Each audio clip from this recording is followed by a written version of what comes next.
এক পাই দুই পাই লেবু বাগানের দিকে আই করছি, কেউ কি দেখেই ফেলায় নাই রে।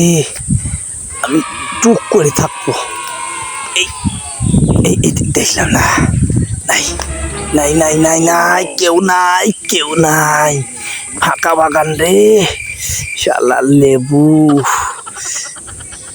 ইস, কি সুন্দর গ্রাম রে, সেই গ্রাম। হুজুর ভাই কি করো কি করো? হেলাইলো নাই রে ভাই, আমার কিছু কোশ্চে, আমি এমনিই যাচ্ছিলাম, মনে করলাম কি এত সুন্দর লেবুর বাগান কার। আমার পরে দখ করে মনে পড়লো, মনে হয় কুরমান স্যার বাগান। হ্যাঁ, কুরমান স্যার যখন আটে এই লেবুর নিয়ে যায়, আমার দেহে খুব ভালো ঠায়, খাবার শু করে ওটে টাহা খাইলু কিনে কিপটে মনে করলাম যে একটু কুরমান স্যার বাগানটি একটু ঘুরিয়ে দেওয়া নেই। তুমি এবার দেখে লাসো, ভিডিও টিডিও করি না। ভিডিও করলে এই ভিডিও ভাই মানুষ দেখে না। যাই হোক ভাই, তুমি ফেসবুকে দিও না, অন্তত ফেসবুকে কিন্তু তুমি দিয়ে না। আরে ভাই দিয়ে না। দিলি কেউ দেখবেনই না। না না না ভাই, দিয়ে না।